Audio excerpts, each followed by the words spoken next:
Lori, could you do roll call, please? Abdurrahman. Here. Casey. Here. Rick. Allison. Here. Nick. Gabe. Here. Braden. Here. Can I get a motion to approve the agenda? So second. Yeah. All those in favor? All right. Any opposed? Okay, agenda is approved.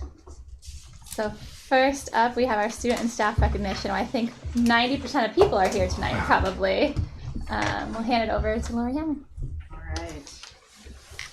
We have an awesome group of student and staff recognitions tonight, and we're going to start with our elementary staff, her student, Cassidy Wing. Cassidy, you want to join us? And Cassidy was nominated by Tessa Stevens. So Tessa, can you come on up? Yeah. Tessa's going to tell us about why Cassidy was nominated. Can you stand here? Come over there. Okay. Yeah. All right. I am Cassidy's teacher, Miss Stevens. And Cassidy shines as a beacon of positivity in our classroom. With a warm and inviting presence, she enters the classroom each day, spreading her positive attitude to her peers.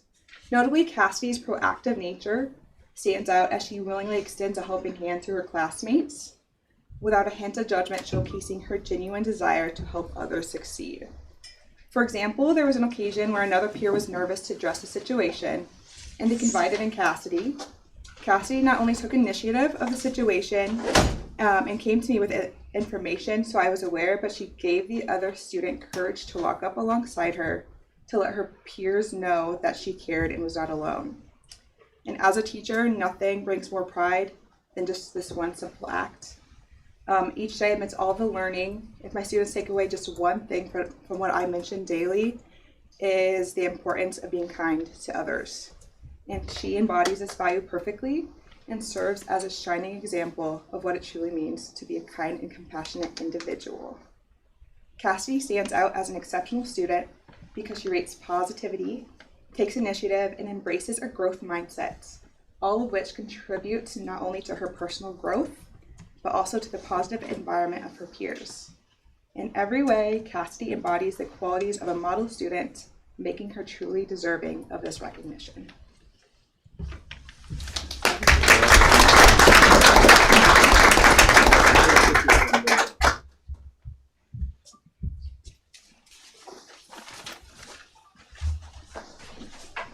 All right, now I'll ask our middle school student of the month, Lauren Starkenberg, to join us, and John Demery was the person that nominated her. John, would you like to come on up and talk about Lauren? Hey, Lauren. My name is John Demery, and I'm the middle school art teacher. And Lauren always does her very best with a smile on her face. And she's very talented as well. And group projects, we all know how that dynamic can work. She pulls her weight and more and never complains. She's a really quiet student, but she always has a smile on her face. And she never talks about her talents, and she's kind to others, and her actions speak for her. She doesn't need to. She's a great artist and a great, great person.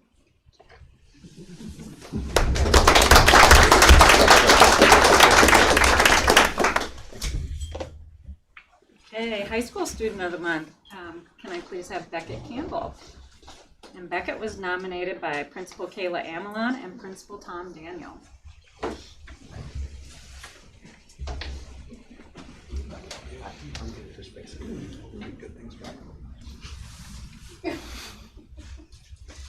Don't be shy. We should collaborate. All right. So I'd like to take a moment to recognize Beckett Campbell for the incredible gift of his time and his heart. Beckett volunteers twice a week at CCA, where he mentors a student by eating lunch with him, playing games with him, and even jumping into the classroom during their work time to offer support. Beckett is a wonderful role model who truly shows that it is cool to be kind and try your hardest. He has become a positive big brother, not only to this one student, but to all the students in that classroom. His presence has made a meaningful impact, and we are so grateful for the difference he is making for our students and our school. So thank you, Beckett, for sharing your leadership, time, kindness with the younger generation. All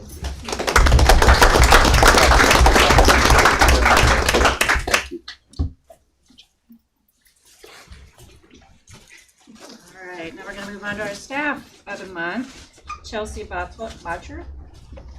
Chelsea was nominated by Principal Ryan Paulson, and Ryan will speak of his nomination.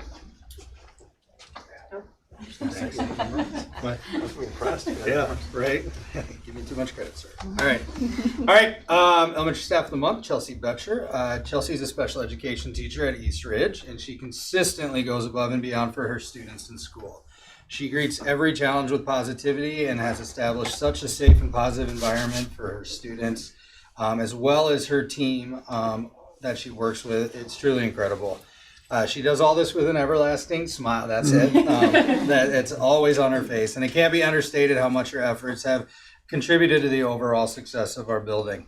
Chelsea is reliable and consistent, first and foremost, which is very important for the students with which she works. She also collaborates with teachers regularly, other classroom teachers, and has established positive relationships with families and her rapidly growing community. She always looks for the best in people and continually seeks to learn, grow, and perfect her craft. We truly appreciate Chelsea and all she does.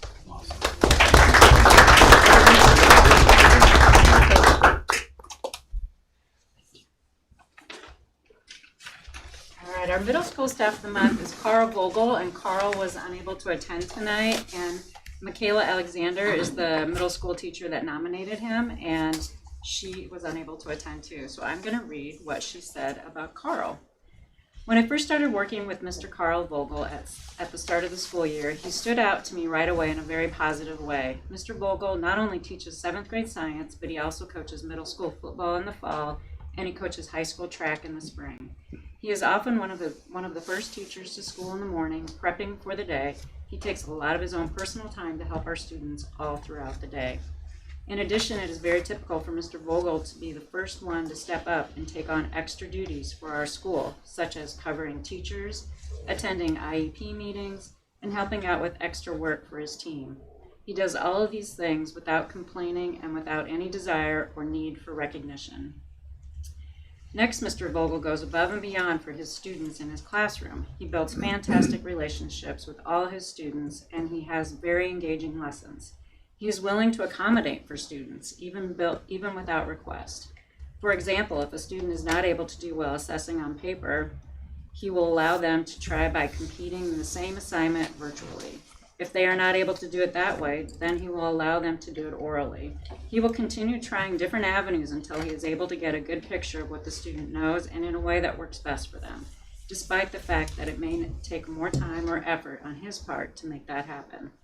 Lastly, Mr. Vogel does a phenomenal job with classroom management. He holds all of his students to a high standard, while also giving them grace when it is necessary, which further strengthens his relationship with his students.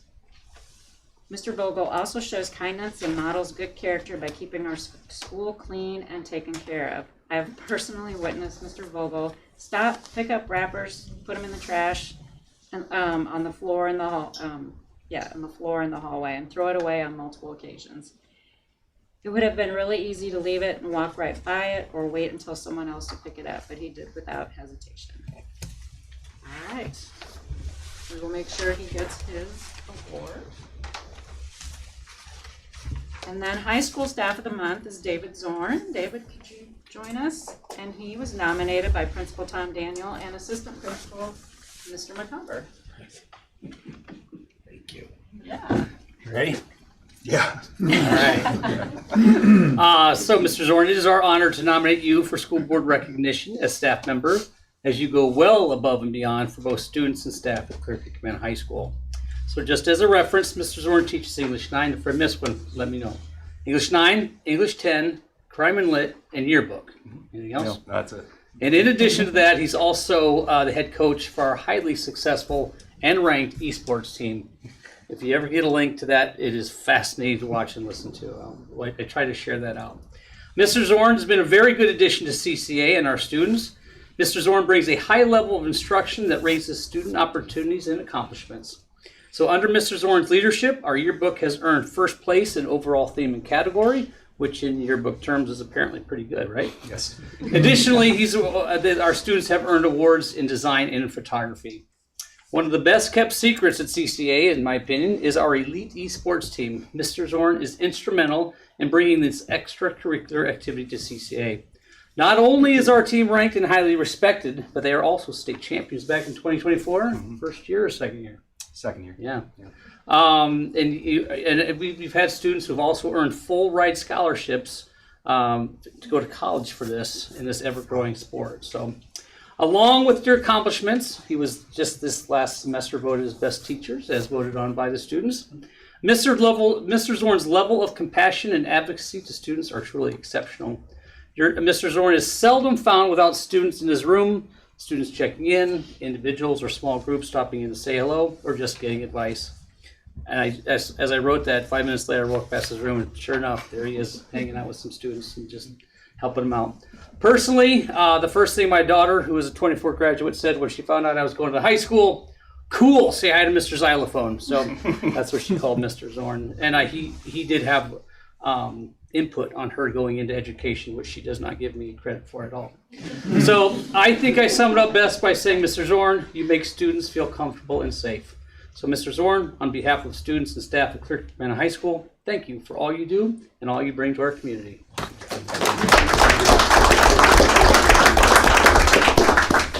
All right, and now our district-wide staff of the month is Reed Colbert. And then Reed was nominated by Principal Ryan Paulson. Back up here. All right. Okay, it's my honor to read this nomination for Mr. Reed, as we call him at East Ridge. Reed's been very helpful with our staff and students this year, and I know that goes beyond even our building. He meets every challenge with a smile and helps staff and students work through some of the most challenging situations. He really takes the coaching role seriously, and in addition to just helping the students, he's also built the capacity of several of our staff. We really appreciate the dedication he's shown in this. He is also an example of kindness with students and staff. Anything we have needed, he has helped with. From offering differing perspectives to helping students one-on-one to collaborating with lessons, lesson plans, or just any building need. I don't know that no's in his vocabulary. He'll probably tell me no on something tomorrow, but that's all right. I feel like our entire team has benefited from the time he has devoted to us this year. So thank you very much. Thank you. Now we're gonna get a photo. Group picture? Yep, so if we could have the award winners come on up. Yeah. Okay, we're all in this area. I don't know. Worry with things. Thank you. You'll be right up front, Bill. I know that. Yeah. Vicky. Wanna maybe tuck in behind, there we go. Perfect. She what? Very closer. It's kind of tall there. I thought you said if I leave Yeah. And maybe you can just take a step back. I guess you can right between them. Parents, spouses, you're welcome to come up closer Yeah. to get a better shot. Absolutely. Okay. And everybody look at me. Smile. Awesome. Congratulations. Oh, yeah, sorry. Got us more. Got it, everybody good? Congrats, everybody. Think that well done. Thank you. Congratulations. All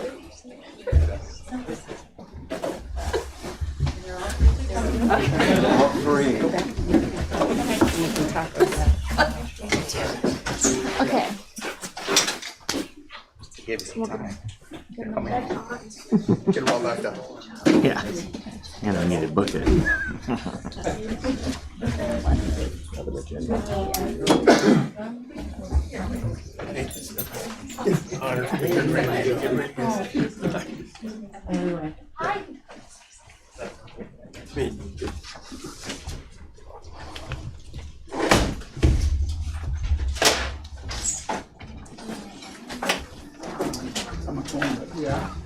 Oh,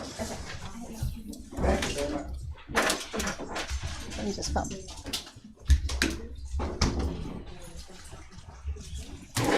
I'm gonna kind of leave. Okay.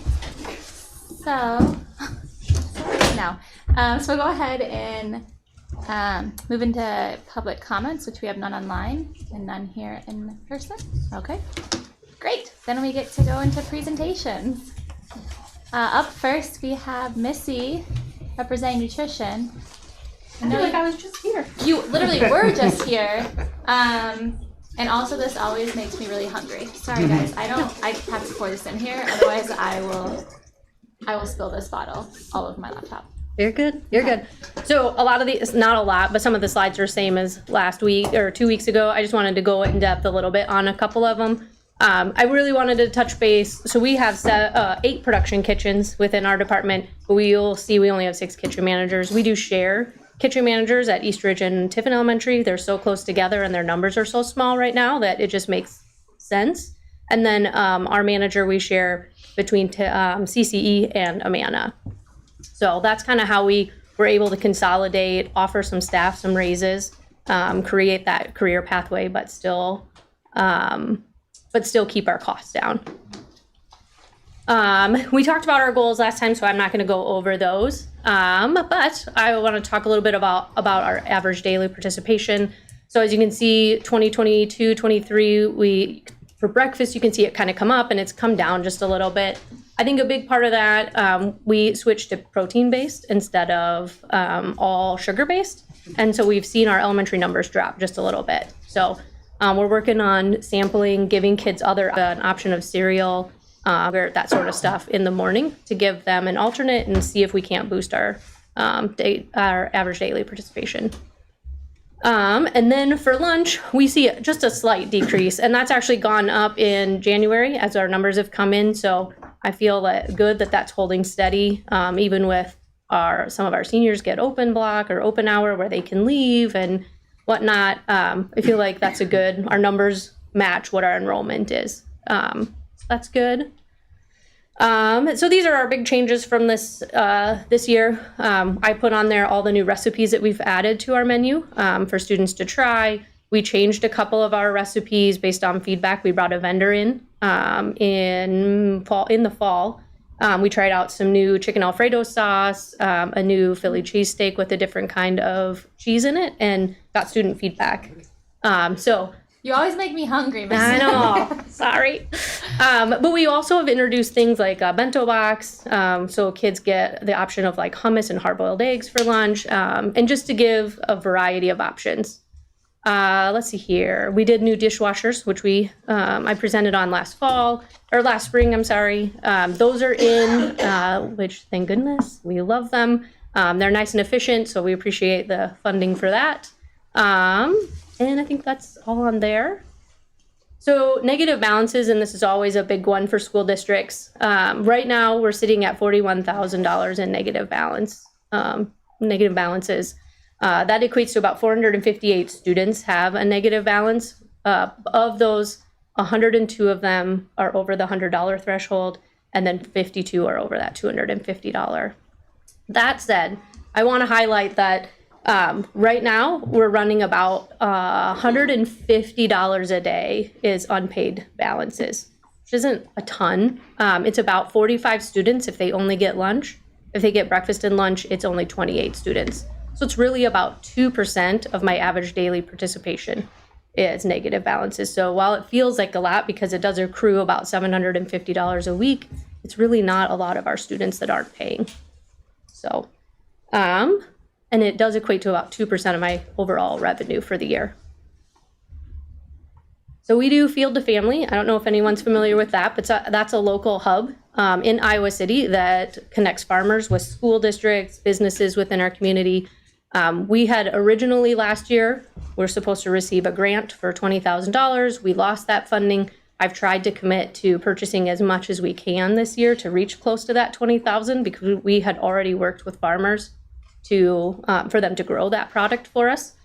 So here's a list of the different things that we've brought in that we otherwise wouldn't be able to bring in with our prime vendor. We just did the frozen butternut squash, potatoes, and beets today at our middle school and high school. tomorrow that will be at our elementary schools. So it's just a fun way to bring in different options that kids would otherwise not be able to try, or may not try, I guess is what I should say. So we're also investing in staff. So we schedule 3 opportunities for our staff to have professional development. And back to school time, we always do a recipe development where we send a survey out to our middle school and high school students, and then we try those recipes throughout the year. Or we do a training day. We try those recipes, make sure that they are standardized and work for us, and then we make that decision if we're going to add it to the menu. And then food safety is always a big thing. So upcoming projects this year, I'm due for my milk bid, so I'll see you guys in either March or April for that. The pizza bid is actually not due, but we are going to redo that pizza bid because they increased prices on us mid-contract.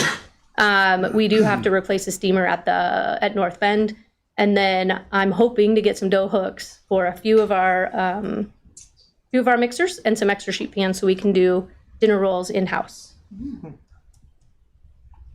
Now that's all I got. Cool. Any questions? I do have one. Yeah. Your negative balances. I know a couple, maybe a year or 2 ago, you came and said the negative balance was high. Come to find out, some of the students qualify for free or reduced lunch, and Yep. you were able to bring that balance down a little bit. I'm assuming this has become a more regular thing for you to do to kind of see how you can lower that balance. Yeah. So every time a new student comes in the district, I immediately go look on the state website, make sure I get them in right away. That helps us eliminate that balance before it starts, right? We have been working really hard with folks that we think are on the cusp of qualifying, trying to find ways to qualify them, but also like the thresholds are smaller, and so fewer people are qualifying, which doesn't help my cause. Okay. Yeah, I was gonna add on to that. I know we got the survey link or the application link after like mid-year or something like that. I was gonna ask you if there's a way to get more participation in applying for, I mean, not applying, but putting the application in right at registration so that it's one swoop, all the stuff is done. But So we do registration before we are allowed to collect applications. So this year I tried to hit really hard on sending out those reminders like, hey, we need this, hey, we need this, hey, we need this, especially to our families that already qualified the previous school year who are going to fall off. And every time I would send one of those out, we'd get 15, 20, 30 applications. So it's effective, but it's never going to catch everyone. Yeah. And unfortunately, there are people that are they make just too much, right, to qualify. I remember when you lost the grant because of funding cuts to USDA, correct? The Field of Family, local foods. Local foods, okay. But now I must not have seen this before, heard it before. You said the thresholds are getting smaller for... The thresholds for free and reduced lunch are Right. getting smaller. And that's based on like state legislation? Federal. Okay. Okay, thanks. Sorry. We're just in legislation session, so I'm like, what's going on? Okay. Other questions? I have one. Yeah. I'm going to try and do my best here. For those balance amounts, would you know off the top of your head, or like, are they current people, or is there some that have graduated long since passed and there's just a balance that's just sitting there? So when a student leaves, we use our negative balance, or we use our donation fund to pay off those balances, or flex funding if we have it at the end of the year. And a good majority of those 52 are sitting. Those 52 own about 26,000. So they're just. It's multiple years in a row, right? We pay down their balance a little bit with flex funding, but then in 1 year, a student can bring in anywhere from $750 to $900 themselves. So.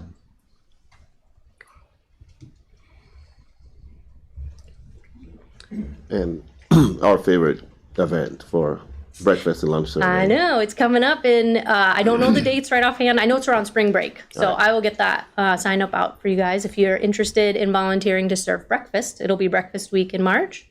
It's princesses and like swords. Princesses and knights. So it's kind of a fun thing. So Gonna have to wear it. Say Yeah, it.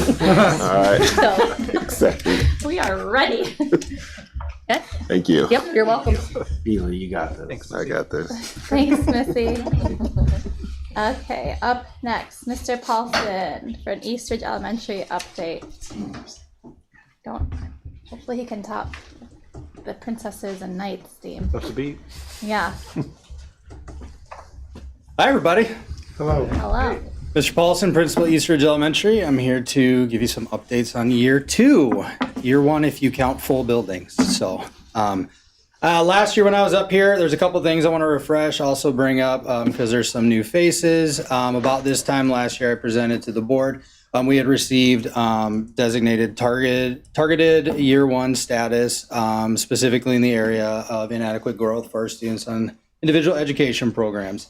I presented our school improvement plan, what our staff was working to actively do to improve those numbers in the school overall, and I'm really happy to present some data to you today.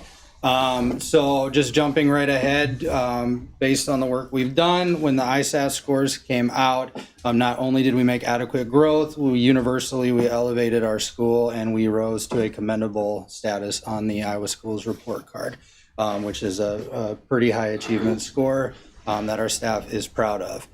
We did this mostly through working with students with IEPs, working with our special education department in collaboration with our general education teachers.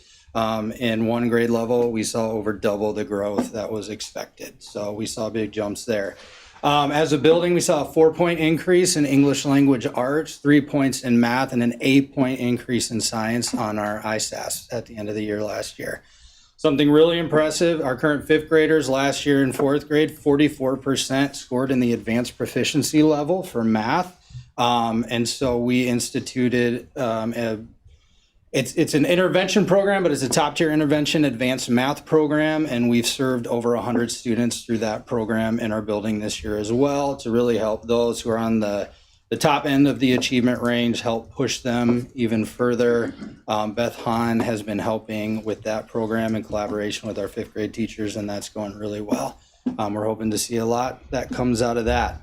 Our ELPA 21 is what's used to assess the progress of our English language learner towards proficiency. We also saw tremendous growth on that for all of our English language learners as well. And especially in the area of reading. And then just a curriculum update. Last year we had a team of 5th grade teachers piloted a new literacy curriculum called Bookworms. We fully adopted it, so we're officially in year 1. I can say we've already seen some positive steps. Our staff really enjoys it, and we just really like the structure and the consistency it offers.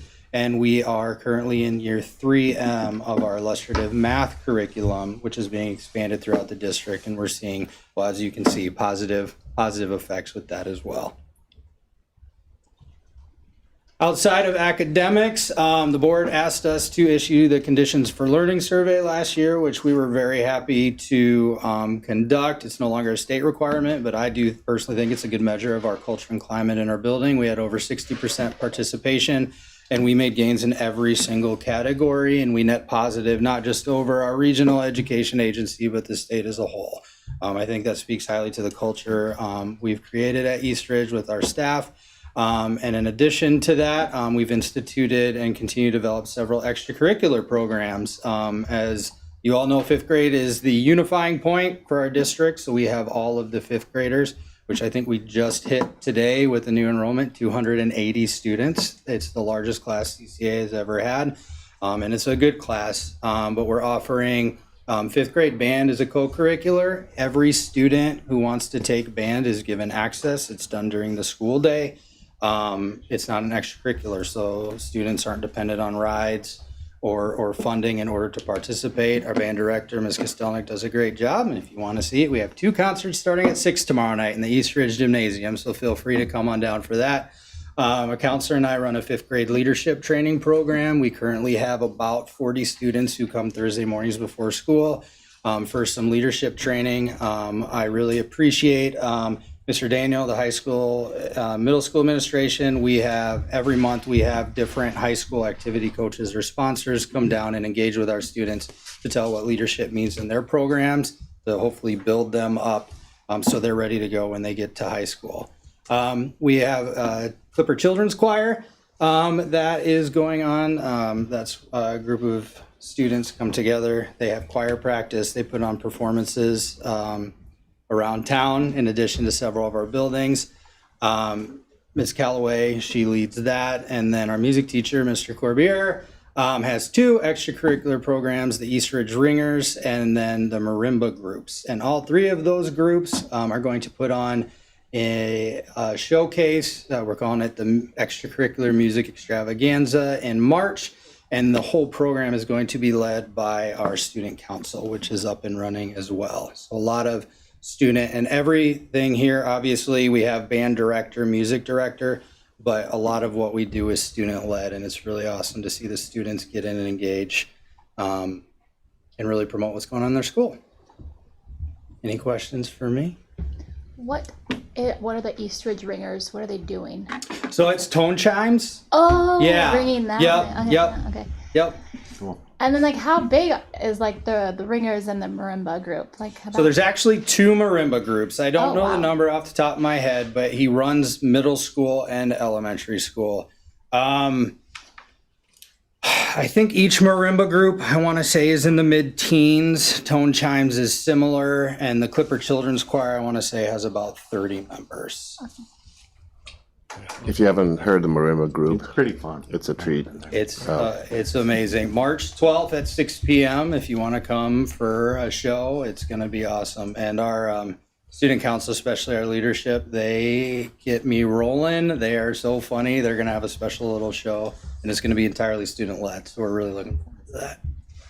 Sometimes we've had groups come perform here, so I was like, maybe we can get one of them to come perform for a school board meeting. Yeah, that'd be great. I know, that's what I was like asking the size. I was like, what's our size? Yeah, we would probably be standing outside while they performed inside, but no, it's good. Anything else? Good job on the condition of learning attachment rate, 60%. That's pretty commanding, and highlighting the successes on some of your scores. So Amazing. yeah, and thanks to Edmund for sending that email out earlier last week about the upcoming survey as well to get people ready for it. Yeah. All right. Well, thank you, everybody. Good Thank to you. see you. Thank you. Okay, we'll move right into reports. Up first, Gretchen, you're gonna update us on what's going on in high school.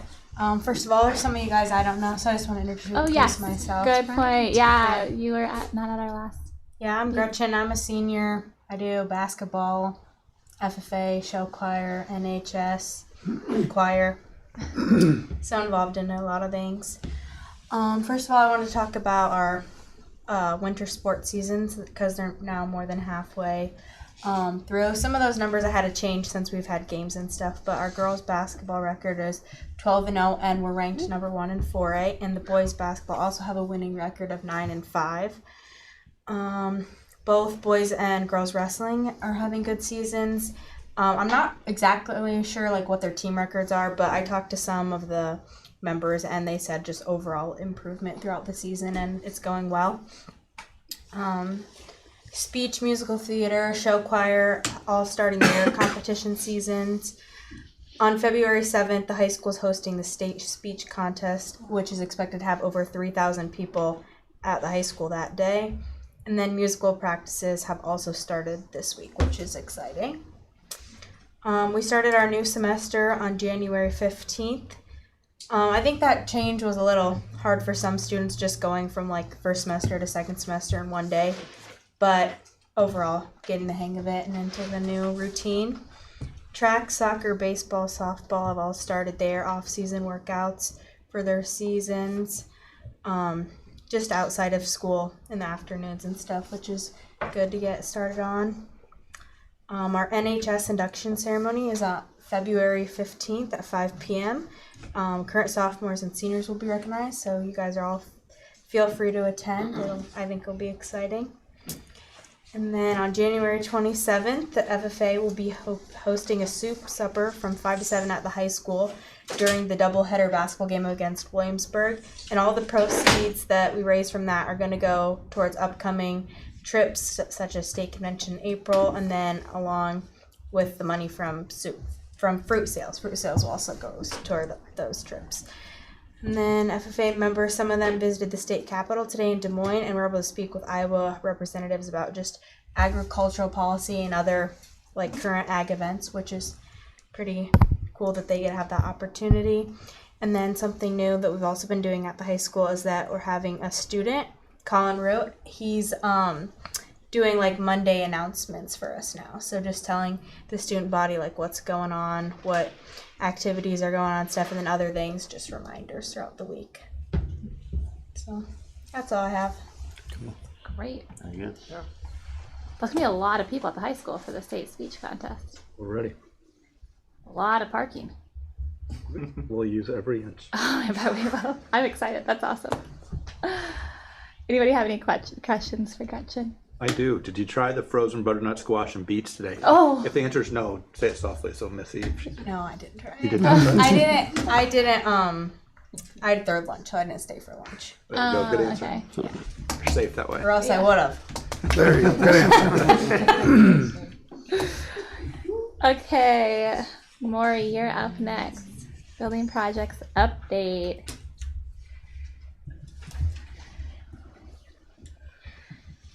All right, we're going to start out, and hopefully the last time I have to mention this, East Ridge Elementary. So we have received all of our documentation that we need for final closeout.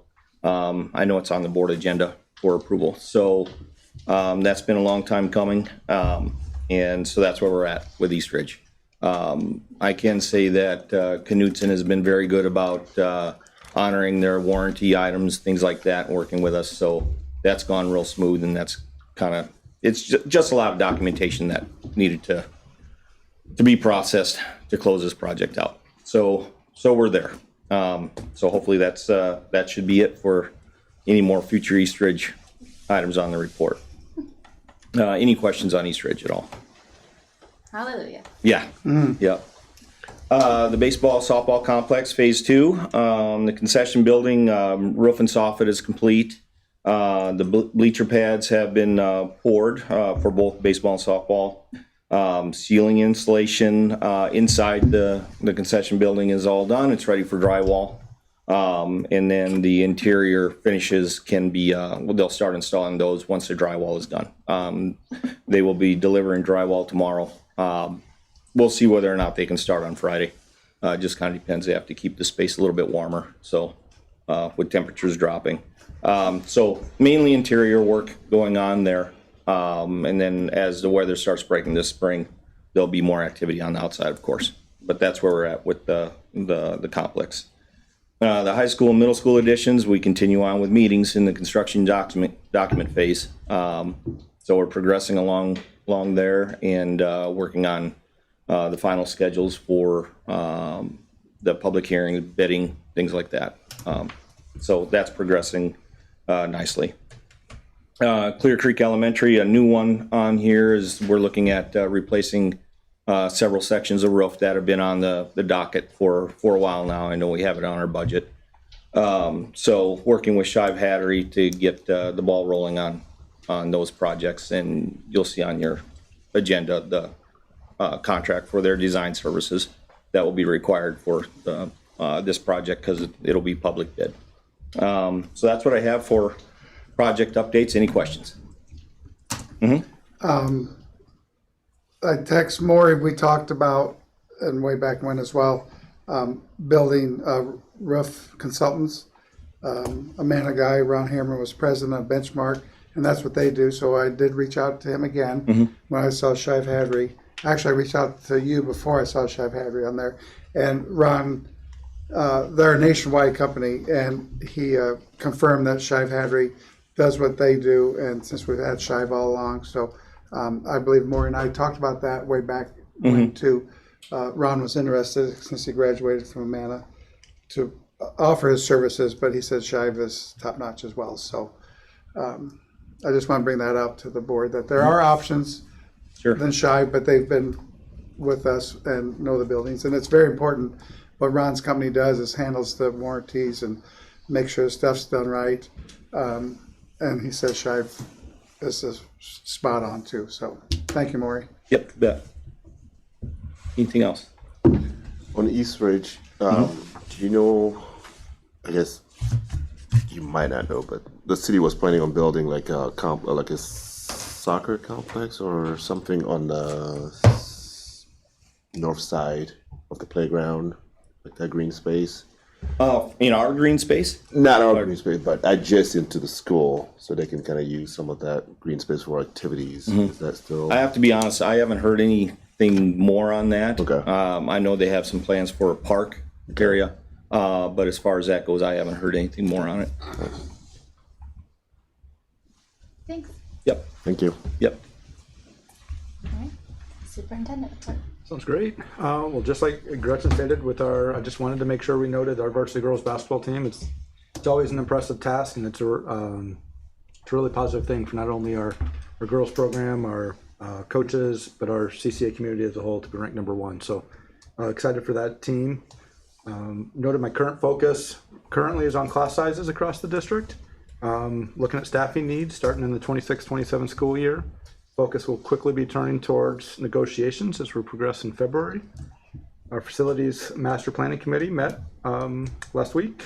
We looked at our top 25, and it was exciting to hear just the continued potential for growth for our district.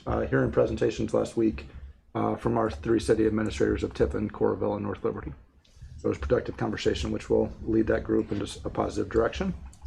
We've received our updated valuation numbers from Iowa and Johnson County. It shows the valuation growth of 10.56% from the prior year, which is an increase.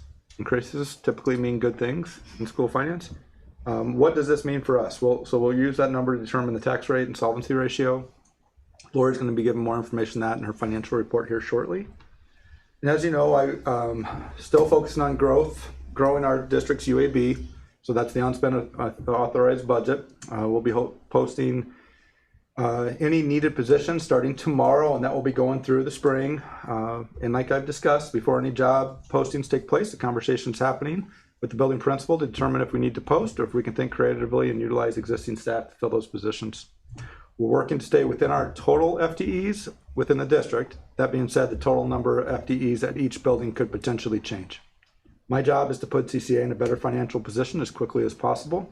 Laura and I's goal is to have our UAB in a place where we are aligned with the state average within the next 3 years. It's kind of a lofty goal, but we both are confident that we can get there. In order to hit that 3-year mark, we're going to have make some decisions that aren't necessarily popular, but needed for us to get into better financial shape. Lori and I are on the same page, which is key, but we will also need your support. Please remember that there are 3 variables that determine our UAB. Those 3 are SSA, which hopefully, the governor's message was 2%. We'll know hopefully, as long as our legislators don't break the law for the 21st time in the last 22 years, we'd have that number, student enrollment, and then expenditures. The variables the district has control over is what we spend. So in order to increase our UAB, we have to effectively manage and control our spending. Remember that 80% of our spending comes from staffing. That's something that's people I don't think in our community completely understand. That's the majority of our budget each school year. What questions do you have for me?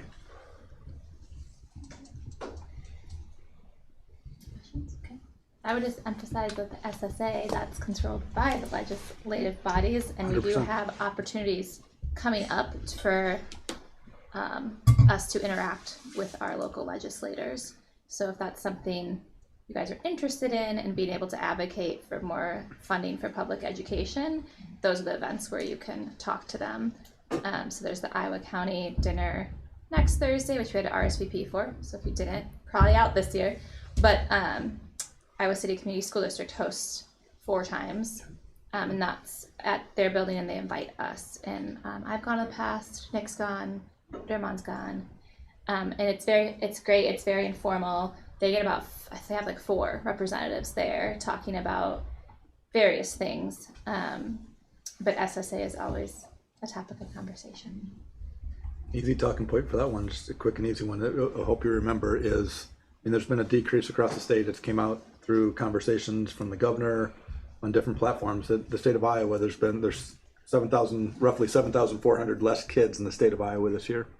And so the people advocating for more SSA dollars, our messaging needs to be, we have that less, the volume of students we have in the state is less by a substantial amount. We should be able to fund appropriately SSA.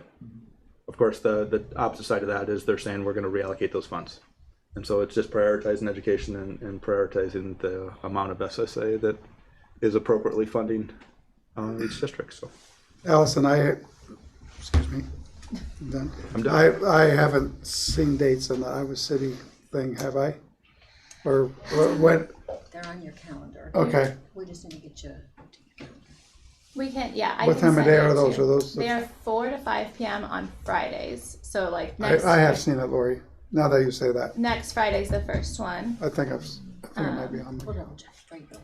It's nice. Mr. Dagner is there, the superintendent, and 3 or 4 or 5 of the board members from their district also come. They are very excited when I went last year, they said they've never had other school district board members attend, so they were really excited that people were interested. Yeah.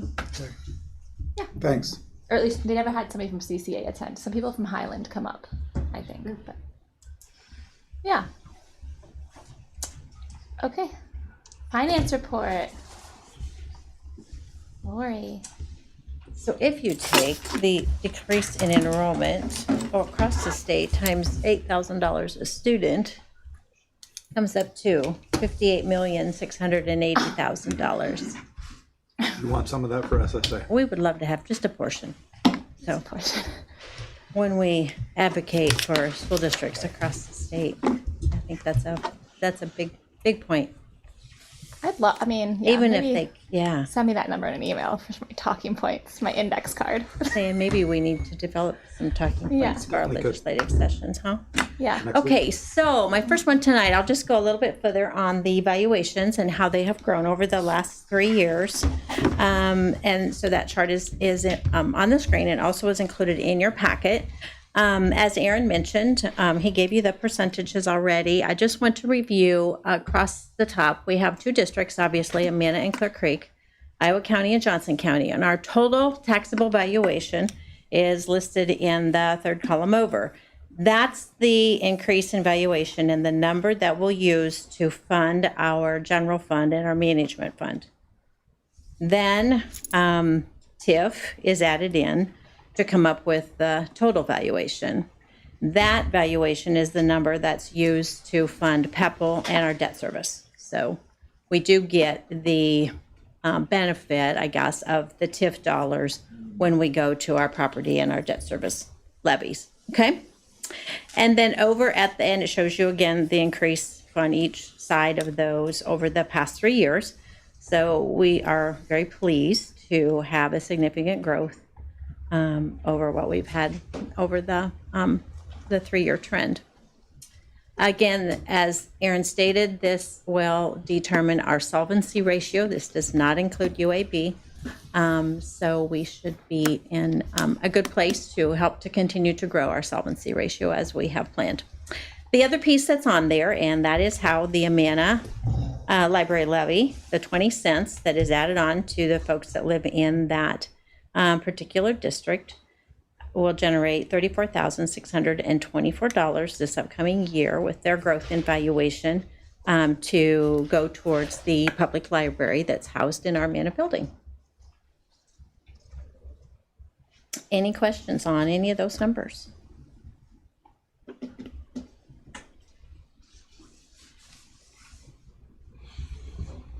So then my next report that I stuck in there is just a picture. I like pictures to help me to understand things better. And so there's always a lot of questions and conversation about categoricals and how do they fit in to the general fund and, how does that all work? So I have added on there, we have state funded categoricals, and those are the circles across the top. And then we have federal funded categoricals.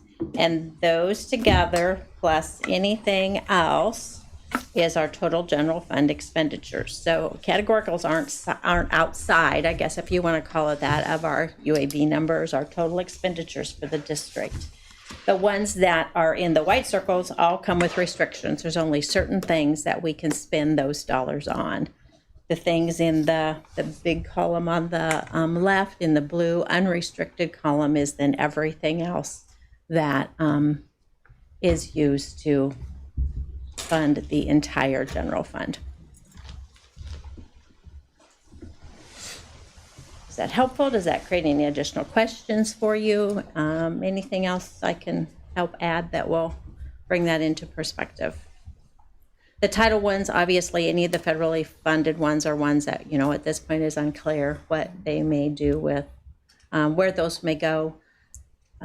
Some of them, I believe, will be funneled to the states, and then the state will be able to manage those dollars. But there's nothing concrete about any of that at this point. Thanks for putting this together. Absolutely, yeah. Like I said, I like pictures too. Sometimes it just puts it's a little easier to understand. When you say the federal dollars might be funneled to the state and the state manages it, does that mean the state takes the money and they decide how to spend it, or they still manage how it comes into us in the categoricals? I think that will be determined in the waiver that we have already filed in the state of Iowa to gather those dollars. I don't know if those will come with specifics on how those can be spent, you know, kind of a categorical, but at the state level, and then obviously we would have to do those same categoricals. They couldn't reallocate it to a different. Yeah, they could. I just, at this point, I don't think we know, what that looks like. And wouldn't be a positive change. No. No, I don't think so either. But we'll kind of wait and see how that all plays out. Okay. The other report I was going to give you tonight, I'm unable to do that. I was going to, with our potential of 2% SSA and our new valuation numbers, I was hoping to give you a projection on what our solvency ratio and our general fund balance could look like in the next few years, as well as maybe some staffing considerations and all of those things. But that Amana library levy, I've been working back and forth with the software company. It just sometimes throws the general templates for all of those systems into a little bit of a tailspin. So I will generate those for you and get them sent if you would like, or that'll be a big topic during our February work session. Thank you. Thank you. Thank you. All good. All right, board report. I have not been at any meetings recently. Have other people been at meetings? Legislative breakfast. Oh yeah, we did do the legislative breakfast. It was food, Allison. You should remember. Guys, I don't know what day it is. Okay, well, you remember well. So why don't you talk about the legislative breakfast? I think Iowa City hosted a legislative breakfast where they had their main lobbyists come and talk about what the legislature is going to be working on this year. The lobbyist is mostly, a city lobbyist. So they focus on, tourism and, city policies, not education. We did ask him if he knows of anything coming up for education. He wasn't quite sure. So, but that was it for that one. And then we did the ISB Ready Set Govern. Yeah, we had the workshop, which thank you again, everyone, for coming. I have done that before and I learned new things and I had a lot of fun. Clearly, you guys know that. And I think it sets the tone well for our next small group workshop. It was a small group there, but even smaller group workshop in February. So get that. I was looking at the calendar to see if there's anything else. Facilities master planning we heard about. I don't think anybody attended. We had foundation last night. Oh. I was gonna tell Gretchen for your announcements, I think it would be helpful if you could let people know they can apply for scholarships. Okay. Seemed to be a big topic last night about. Good, I'm glad they talked about it. They have a lot of money to give out and they have struggled to get some applicants. So the more information, they're working on various ways to get information out to students to apply for those. So that could just be another avenue if you're starting these announcements they could share. Yeah. It is a Google form. application now, so. No longer Paper handwritten pieces of paper. What? One, so. Oh, I thought we were still on clay tablets and like chiseling it. Great. Oh, we had our first executive committee tonight meeting. Yeah. So that was Casey, Braden, and myself, and we just reviewed the numbers. We just reviewed tonight's agenda and some of the discussion we'll have at our February work session with Tiffin. But it was nice to have kind of a smaller, informal chat. Anything you guys want to add to that, Casey or Braden? I don't think so. Okay, we'll move right into our action items then. Up first, item A is to approve the voluntary retirement applications. The recommendation is to approve applications for the 2025-26 voluntary retirement program. Motion. Second. Questions or discussion here? Of course, I would like to thank the individuals for numerous years and dedication to the district, of course. But... Okay. All those in favor? Aye. Any opposed? Okay, motion carries. Item B is to approve the at-risk dropout prevention plan. The recommendation is to approve the at-risk dropout prevention plan to ensure compliance with Iowa Code 257.38 and to maintain uninterrupted services for students at risk of dropping out. So moved. Seconded. Any questions or discussion here? For some of the data provided on that document, like the SRO to be determined by board approval, I did have a question on the program budget. So by approving this form, we're not formally approving the budget, right? It's just not a recommendation. But Yep. So I actually reached out to the Department of Ed on that just to make sure, because we had to submit this on the 15th, Okay. and their guidance was to put it in Okay. and budget for it. They would rather see that than have a less amount and then spend more than what your plan has. So that's the reason we did what we did there. Yeah. It's a really nice document, beautifully done. I liked how it was tied to evidence. That there's a table that had it all tied to the evidence base for the various supports. So There is kind. yeah. Any other questions or comments?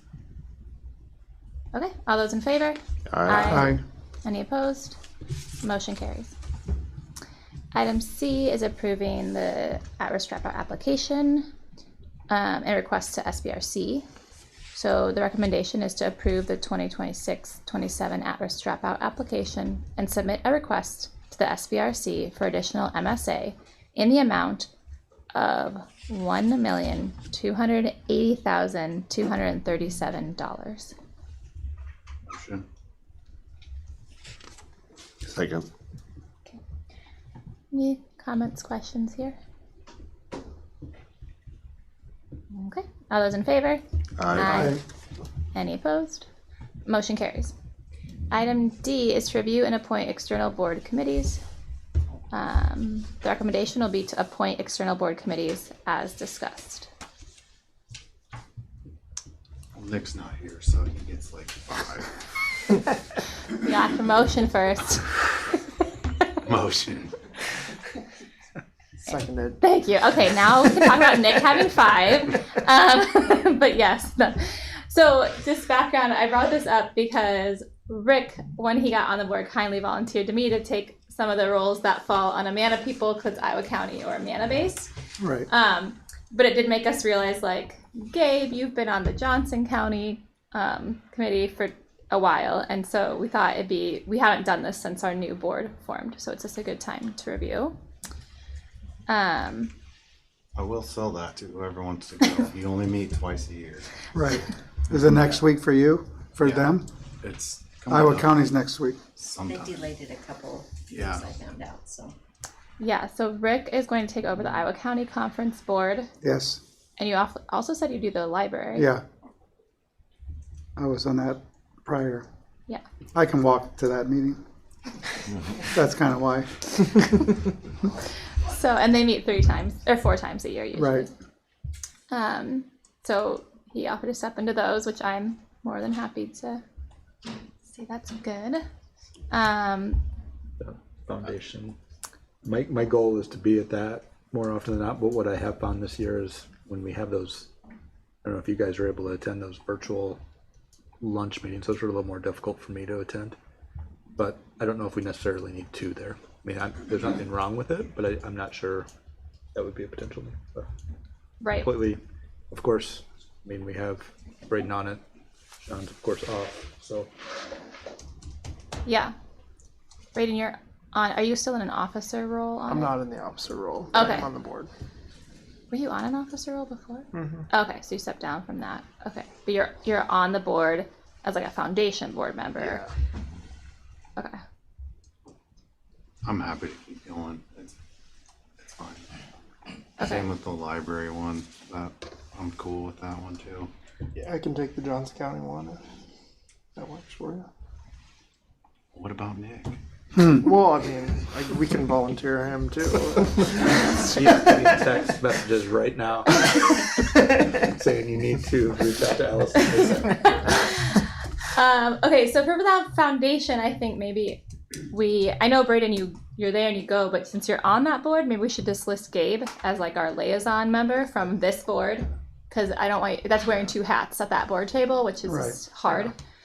So we can go with Gabe for foundation, but then we always know we have you here, Gabe's at his other events that he volunteers for, like the prayer meeting. Okay, Johnson County Conference Board. So you're interested in doing that? I'd be willing to do it, unless Nick really wants to.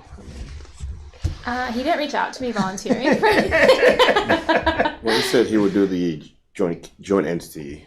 Yeah, he's gonna do the North Liberty joint. Keep going to those. Okay. That's not like an official but he wants to keep going to And those. I attend those as well. Yeah. What are those? North Liberty Meet what? quarterly. We meet again in April. Like the North Liberty joint entities, Yeah. kind of like Iowa City and. All the municipalities and the schools get together and have a big meeting. It's more about Johnson County. Johnson County. Yeah, it's Johnson County joint entities. We get invites to those. I think I last will week. always be there. I mean, that's a meeting I can definitely take off Yeah. board's plate. And Nick attends. He has two hats there. He goes as a board member, and then of course Yeah. Yeah. Iowa City row. So I think Nick will be there. We've never had a formal appointment to that one. But so then I think that's true though. If you want to, Brayden, if you want to do the Johnson County Conference Board, that's great. ISB delegate, you sat in for me as the alternate this year. I voted this year. I still have my ballot in my back here. So I can keep doing this but if somebody else wants to do it the day before BoardCon, the pre-con event, it's where every school district can send a board member as a delegate, and you vote on various topics that they're talking about, especially like lobbying. It's a lot about what they want to lobby the next legislative session. It's interesting to watch. My perspective, though, it was very much, it felt like a formality. Like it wasn't like we weren't going to vote yes or vote no to the things that they were saying. So Yeah, it's a well curated list of priorities that they come up with, and they rank them, and you vote on based on a ranking. And they have staff that would research some of the key items coming up, and they already know what the priorities are. So well, we submit our priorities too, right? we submit our priority, early in they the put it fall. all together and come up with the top, and then usually there's not a lot of controversy as to what passes or not, doesn't pass. Everything is mostly unanimous anyway. So I could volunteer for that. Yeah. Okay. Great. It just does depend on the previous year's legislation, because the year I did it was after the chronic absenteeism law changed, and that got spicy. That was fun. But yeah, mostly you kind of sit, and it's a virtual voting. You use like your phone or your laptop. It's very interesting. and it's right before the BoardCon. So BoardCon is Thursday and Friday. This Thursday. Just Thursday, yeah. So these meetings happen on Wednesday. So you go to that Wednesday meeting, do that, and then you come back the next day for. Unless you want to come back. You don't have to. Do you want to still be the alternate? You want to take it or out? Is he going to be the delegate though? Oh, I said I would, so. Yeah. you be delegate. I'll You stick wanna around be with the alternate. Yeah. That's what we have listed now. You're the alternate. Yeah, I was alternate this year. I'll stay alternate if you want to take Perfect. over. Okay. I think we're good then, right? We I figured will out- let each of the groups know that you're their representative with your contact information, and then they'll be sending you information, meetings, and those type of things. Thank you. Oh, all those in favor? Aye. Any opposed? Okay, motion carries. Item E is to approve purchase of a water heater at the high school. The recommendation is to approve the purchase that exceeds $30,000 for high school water heater in the amount of $32,185.14. Motion. Second. Questions or discussion here? Yeah, Maury, I mean, maybe not. Just looking at the quote, so the labor is like almost 30,000 for, and I think their description is they have to remove the 3 to bring in 1. Is there a better way to do it? I'm assuming you all thought about it, but it just raised the, what do you call it? Yeah, the labor should be about half of what the over total price is. Okay. Not quite. So when they remove the old water heater, you have to redo a bunch of the piping. Okay. And so it is very labor intensive. And that is part of the reason why the cost is so high. Yeah.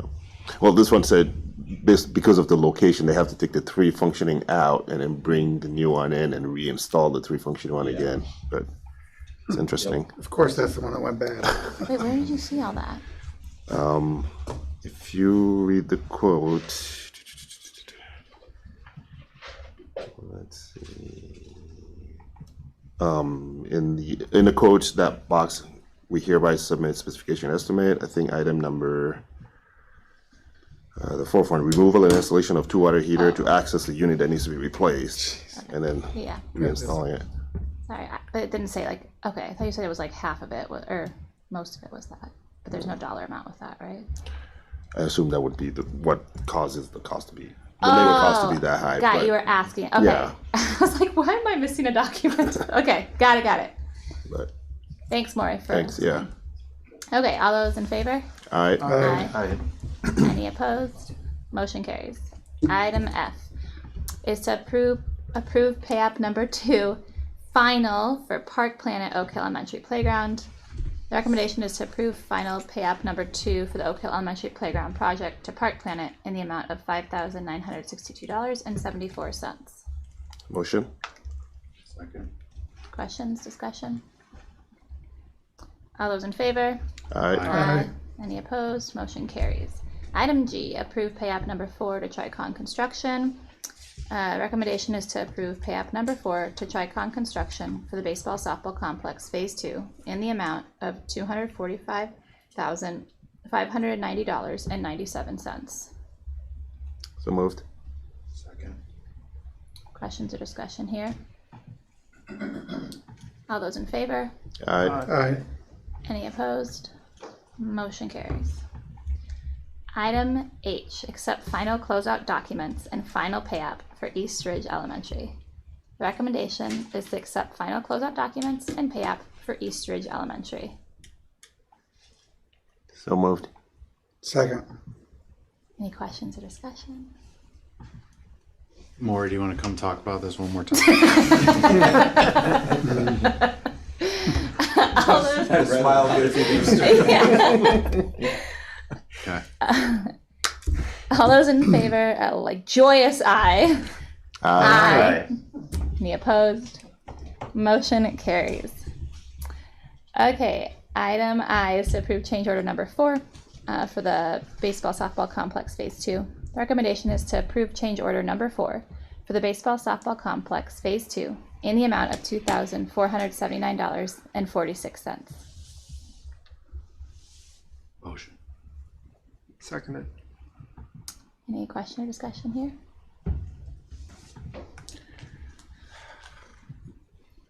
All those in favor? Aye. Any opposed? Motion carries. Item J is to approve contract for professional services for the CCE roof project. The recommendation is to approve Shive Hattery Professional Services Agreement for the Clear Creek Elementary Roof Replacement Project. So moved. Second. Questions or discussion? So what kind of fees is with this? Or is it as, I mean, we're approving them, but I don't know what we're paying them. 30,000? 30,000 for their services. Was it in there? Yeah. I'm sorry. It's in the Yep. Nope, I it's didn't read okay. far enough down. You're good. I was like, let me scroll down. 30,000 for, and that's for consulting on the replacement. It includes design, bid, and construction support. Thank you. Apologize. Oh, no problem. In general, is this, I mean, we've worked with Shive on a lot of things. Is this just, we have a kind of like retainer relationship with them that, I don't know if retainer is the right word. But like, Yeah, it's project specific. Okay. They have done our roof consulting for years, and they know our standards. I will say they do have a very good team that I work directly with. And early on when I started, that wasn't necessarily the case, so they made changes as well for our benefit. So yeah, it's been a good working relationship back and forth. And Awesome. they do watch over the projects very closely for us. Great. I was just trying to get a little understanding of how that all works. So. Yeah. And if you look at the other one that we approved, the baseball softball complex, we went with SVPA on that one, and they did pretty much all the consulting and verification. So Awesome. Bigger projects can like go out for bid and stuff too, but since we use them, that's what we go. Good question. Any other? Okay, all those in favor? Aye. Any opposed? Motion carries. Item K is to accept donation from Fame for band uniforms. The recommendation is to accept the $35,000 donation from Fame for the purchase of band uniforms. Motion. Seconded. Thank you to Fame for this very generous donation. Yeah. All those in favor? Aye. Aye. Any opposed? Motion carries. Item L is to accept donation from the CCA Booster Club for baseball pitching mounds. The recommendation is to accept $5,273.12 in donation from the CCA Booster Club towards the purchase of baseball pitching mounds from Pro Mounds Collegiate. Motion. Second. Again, thank you to the CCA Booster Club for this donation. All those in favor? Aye. Aye. Any opposed? Motion carries. We'll move into item M, which is to approve board policy revisions. The recommendation is to approve board policy revisions as listed. Specifically, this is for policy 803.01, disposition of obsolete equipment, and 804.05, stop prescription medication supply. Motion. Seconded. Any comments, questions here? I know I have a question on the EpiPens. Yeah. And what's the opioid one? What is that? Narcan? So is one enough in the building, and how much maybe it's because it costs a lot. I'm just thinking if we use one today, how fast can we replace it, or if we need two today? I guess I can't speak to that. I mean, Right. the policy change is just because in the past, as a school nurse or in a building, you're not stocking that type of medicine. You have medicine on hand Right. that is specific for like a particular specific student. Mm-hmm. This policy, ISB recommended is simply, and a lot of districts started passing this last year, when some messaging came out around the availability of Narcan, which was, Right. it didn't cost the districts anything. So I can get that information and share it back out with the board in my Friday update. I mean, did I'll have anybody to talk else? with Whitney about that. Does anybody else have input? I mean, that was just a question in my mind. It's a great question. I think. Or is there expiration date? Is that why? There's expiration dates, so you don't want to stock probably too many and not Correct. use them. Yeah. I think most of the kids who we know have allergic reactions probably have their own EpiPen anyways, like on site. So this would be like a new anaphylactic reaction for staff or kids. So that's why I think that would be the more common one to be used in the school setting. I have not talked to anybody. I'm just thinking out loud. But that would probably be the more common one. Narcan may be used, but it's probably less likely somebody comes to school having just taken a bunch of. Because it does say what we mentioned, that the school nurse will be checking the expiration dates. Yep. And things. Whitney's on top of that? Yeah. So I think they'll check that, and then it's one of each, because Narcan's, we don't even know how much it's going to be used, if all. But then the EpiPen, you have one on site, so that. So like the student who's allergic to bees, the nurse probably has theirs in Yes. her office, and maybe the student has it. Yeah, the in student might have it in purse their backpack or something. Yeah. but- So all those, they have those. So it's really a for good kids. point. It's for a new. Yeah, which is thing. pretty rare. Yeah. I can follow up with a little more information after I talk. No, to that just was a thing I read and thought about. So no, we're fine. Good. Yeah, if we. I'm fine if you guys are. Yeah. And if school nurse comes up and say we need more, I mean, we can modify the policy to increase the number at hand, or. And I think that was in the notes. Checking with the usage, the expiration date. So Yeah. it's not. So what you're saying is not rolling stone one forever. Yeah. And it is a minimum too. I Yeah. think. Yeah. So Yep, a minimum. thank you. Yeah. No problem. Any others? Okay. All those in favor? Aye. Any opposed? Motion carries. Item N is to approve board policy review. So the recommendation is to approve scheduled board policy review for the following policies: 802.07 energy conservation, 803.02 lease, sale, or disposal of school district buildings and sites, 804.01 facilities inspection, 804.04 asbestos containing material, and 804.07 radon mitigation. So moved. Second. Okay, any question or discussion here? These are just our regular, they're due for the review. I don't know how successful we are in getting people to turn off lights, but I know that when I was like, There's a reason we asked for the lights to be turned off and fridges unplugged during Yeah. breaks. all right, all those in favor? Aye. Any opposed? Motion carries. Item O is to approve the consent items. The recommendation is to approve the consent items as presented.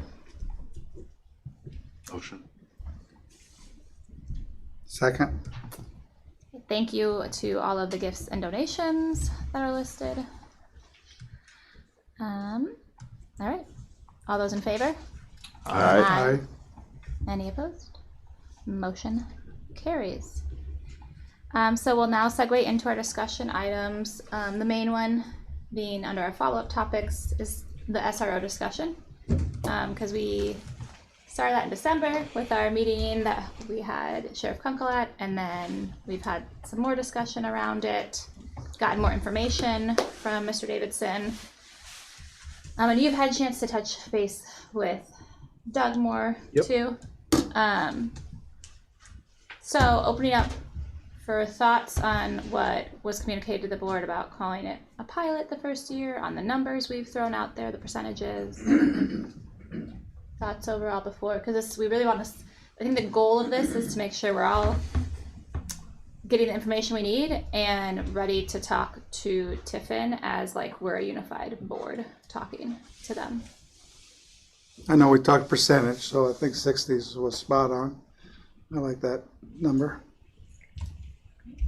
I would agree with that, I think. Yeah. In talking with Doug, in talking with his council members, he feels, again, he can't speak for them in a vote, but he feels confident that they would be comfortable with that 60% year one. His messaging has been, what are your thoughts on a 60% and then kind of the staggered increase?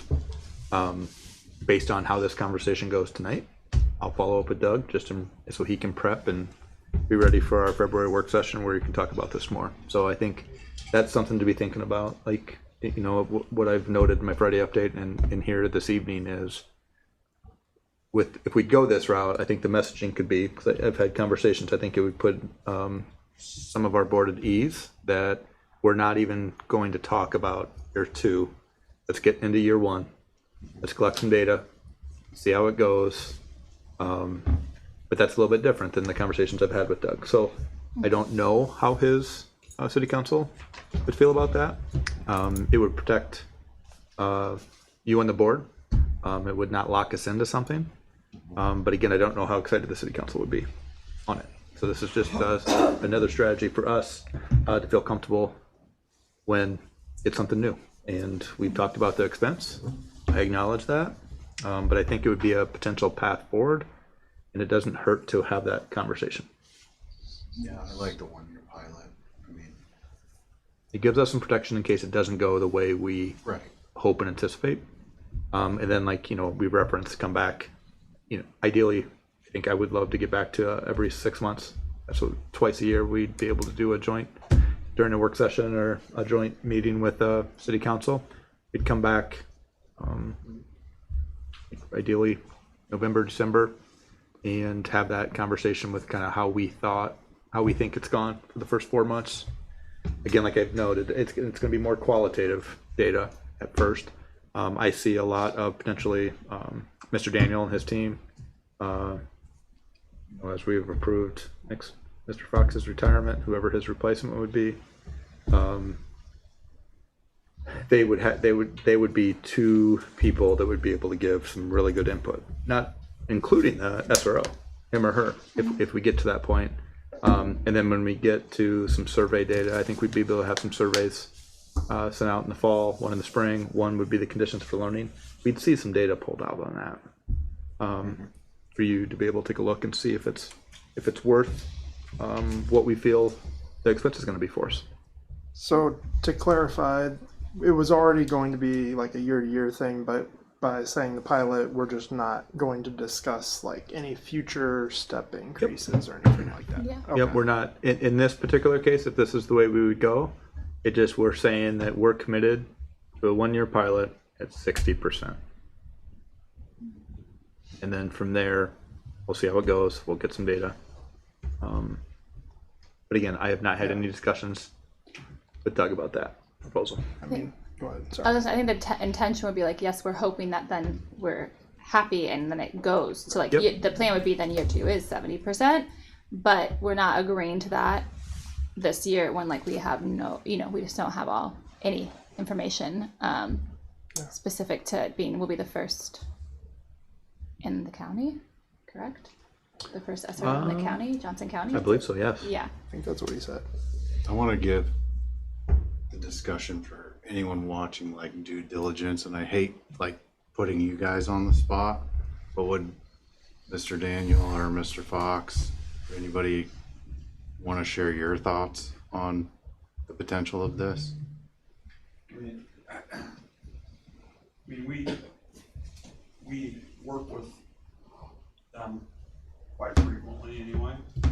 So I guess my biggest thing is how we can make it into a positive for our kids so they're developing good relationships and hopefully thinking about choices and decisions before they get themselves in trouble. And the one thing that I really like is just having access to real-time learning possibilities with groups of kids. If we know kids are struggling with internet safety, probably will carry a little bit more weight coming from law enforcement. I'm assuming that they would be able to also loop in other people from their department that are, quote unquote experts in those areas. I would hope that our goal would always be to improve things for them and not a gotcha thing. That would be really misused and not be effective at all, in my opinion. So they are in the facilities quite a lot right now. Just walking through and trying to develop relationships with kids. I was at a basketball game last week and I just looked across the gym and noticed one of the deputies was standing in the corner just watching a junior high game for no other reason than to just see what was going on, would be my guess. So from that standpoint, it's about anything. If you get the right person, it'll be good. If you don't, you're going to know it pretty quickly and probably not want to go down that road further. But I'm confident that they would be able to help help really get a good person and have our input on that as well. Yeah, I agree. I mean, it is about fit. I mean, when we do need to call, you know, sheriff's office, it's easier to work with some people than others, and some of them want to work with kids and others don't. So finding the right fit is important, and I just think that it would be important for the admin team to take advantage of the proactive educational components to how we can, you know, instead of having it be reactive, we can try to be more proactive in educational. Thanks. Thank you. On I guess fiscal lens, I guess my concern is I mean, I know we're not talking year 2, year 3, but you know, starting the pilot at 60% and then moving it up to possibly up to 80%. If you look around the area, meaning Eastern Iowa area, most of the SRO contracts that are out there are pretty much set at 50%. And that's not a staggered or increasing. You look at the Cedar Rapids one, I think the salary is like 140, and the Cedar Rapids city is 50%, and the school district is 50%. So my concern is pushing this up to 80% even past year 4 and creating that, you know, setting that precedent in the sense that you're moving all the way up to an administrative salary for a single position. So, I mean, again, we can do the pilot at 50%, 50 or 60% or whatever. I guess my concern would be increasing that to 70 or 80%, I think would be. And I think that's a conversation for next year. Right, yep. But as we're talking, we're also talking about 80%, Right. so that somebody can see that, okay, there's a potential I didn't going up talk there. about 80%. Right, yep, I agree. Right. I agree. It's important to know, we've talked about though, when we say that, like those contracts, and I referenced that last month, are completely different. Like the way those, and I'm not saying it's right or wrong, but they're using the SRO differently than how we are proposing using it. And isn't it police and versus sheriff? It's a big difference there in price point. Yep. Yeah. But they're also, I don't want to speak because I'm not there, but when Sheriff Kunkel reached out to them to get clarity on those 50% contracts, a lot of them have been in place for a long, long time. For a period of time, there was no payment from the school districts because they just started, as those districts were growing, they've moved to 50%. But again, those officers are also working shift before or after their shift at the school. They're working weekends, they're working holidays. In our proposal, in our contract language, they are in essence the CCA employee for 10 months out of the year. So that officer or the deputy would report when our staff reported in August, and they would be, unless they wanted to work some overtime on breaks, again, the language would be, we're encouraging them, and when I say we, Sheriff Kunkel's, the Sheriff's Department's encouraging them to take their vacations and breaks over our breaks like the kids do and our staff.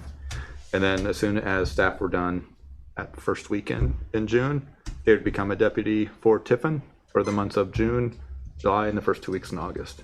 So when you look at that time frame, and it's just important to note, I completely recognize the cost, I completely recognize the difference, but there's a big difference on the job description and what they're doing in those communities compared to what we feel is best. And when I say we, that was when Sheriff Kunkel, myself, and Doug sat down to talk about what we felt would be something that all three groups would be happy with.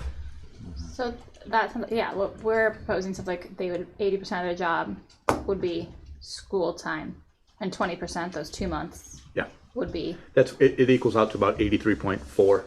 And that's where originally a while back, that 1 point whatever would be like administrative. That's just where the 85 came.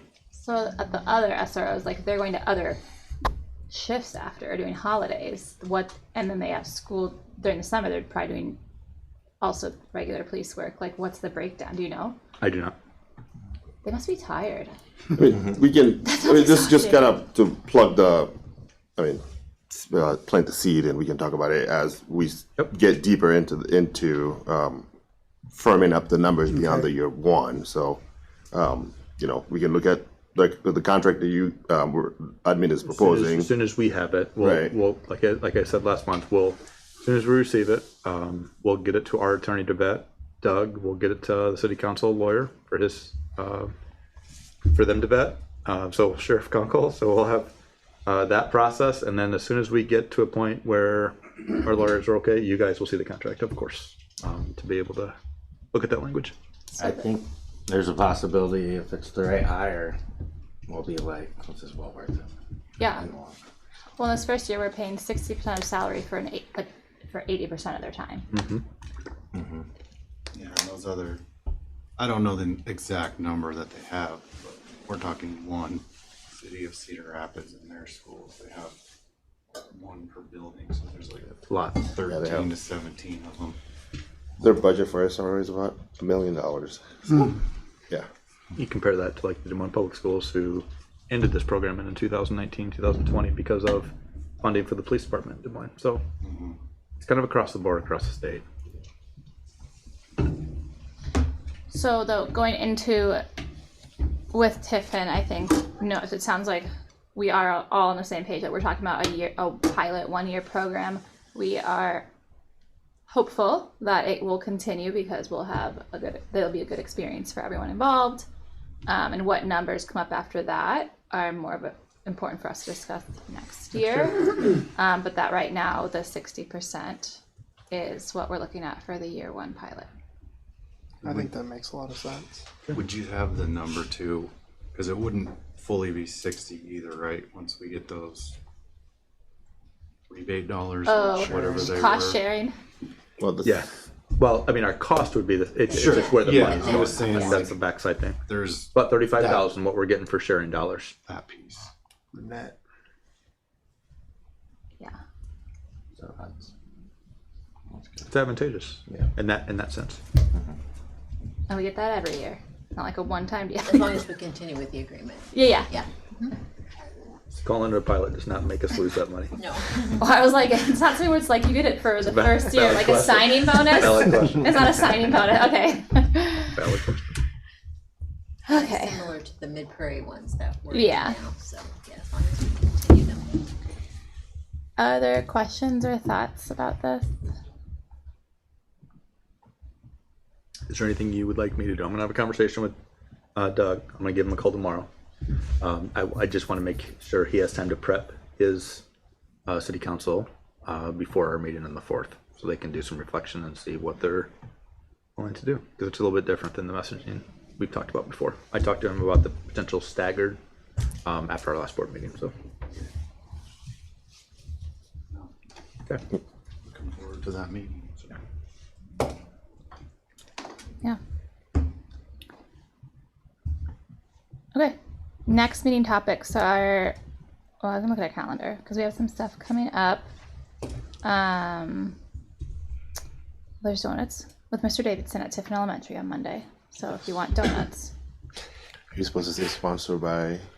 Or Oh, not? yeah. Well, this one's not. This one. Well, this is not sponsored. It's sponsored by Aaron Davidson. And I didn't make The leadership lunches was sponsored by the depot. Good job, Dermot. Yes. So now we will all go and not eat donuts because we don't feel bad about taking your donuts. Donuts with Davidson running on Dunkin'. Yeah. No. You should get them to give them to you. Maybe next year. We'll have board leadership after that, so you guys will get updates from me then. Next Thursday is, again, the Iowa County Legislative Dinner for whoever's going to that. I know I am. Who else? I think I'm RSV. I signed up. How? Rick, me, Gabe, I think. Abdurrahman. Aaron, Gabe, Allison, Abdurrahman, and Rick. Yep. And then Aaron and I. Do we know where that building is? Well, Brooklyn's not that big. It's in Brooklyn. Downtown Brooklyn, yeah. It's right on Main Street. Right on Main Street. It's quite the drive for you, Aaron. That's like an hour drive. Oh, it can't be on the interstate, can it? I don't know. It's like a while. I'm from sorry. Amana. Are we going to go together? Or are you going to drive from? Okay. Last year I came here and we all rode together with Lori and I think, but I might be coming from work, so I'm gonna take Zip over. Yeah, back way. I could probably pick whoever wanted to up in Amana who wanted to go. Oh yeah. Drop you through. I'm gonna jump on the interstate and go from work. Okay. Oh yeah. I won't have time to swing it home. I probably will too. Yeah. I'll send a text out. I'll send a text out to see if anybody wants It's to like a carpool. park at a And this meal. supper has a And little then longer time than last week. We only had that. Yeah. This is 6 to 7 or something supper, There's I think. there's a No, meal. it's a meal and then it goes until 9 at Yeah. night. Right, but the meal is, Oh, got a little longer. Yeah, and the Yes. program. Last time it was- Until 6:45. Yeah. 6:45 at meal? Program. Right. Meal is at 6. Right, so 10 minutes late. And I'll be then fashionable Okay, we'll again. still be going in Sorry. through the line. next Friday afternoon is a legislative forum at Iowa City School District's office. It's busy. And then Wednesday, February 4th is our work session with Tiffin. And it'll be here. I'll be here. So we'll mostly be just focusing on the SRO, but I did We'll have some other topics. have some other topics that have come up in the past, things to check in on. And Aaron's doing a great job making sure we don't have new ideas from Tiffin brought up then. I just think it's best You to will, have. yeah, you will have a heads up on what the agenda is prior to, so Yeah. you have time to ask questions. And then we probably will have some stuff after that to discuss. Well, that they'll leave and we'll discuss some financial stuff. Yeah, yep. So the plan, if the board is okay, does it make sense to start that? Typically in the past, looking at a previous agenda, the meetings, those joint meetings started at 5:30. So if we did on February 4th, did a 5:30 to 6:30 hard cut at an hour for the joint, and then we could do our business, which I think realistically, if we're an hour probably, the majority of that is going to be maybe a little bit more discussion on SRO and some financials from Lori. And again, you can go to the board agenda planner that you have access to be able to look at some of those, what we're talking about for those months. I'd encourage you to do that if you don't do it very often. So does 5:30 on February 4th work for people? And again, we don't have exec committee before work sessions. I can do it. Yeah. Okay. We'll have cookies and Ooh, I was wondering if there'd be treats. we'll get that figured out. I I've love been told that's the thing for these joint meetings. It can be a thing for any time I'm here. Got it? No take. Just kidding. No, No do not take. go buy cookies. I bring my own treats. If Okay. Duncan can hook us up. Okay. Well then, I think that's it. We can Break. yeah, take the break to move into closed session, so give people time to leave, give Kale time to do his tech stuff. Yeah. All right. Take the break, restroom break, grab some candy.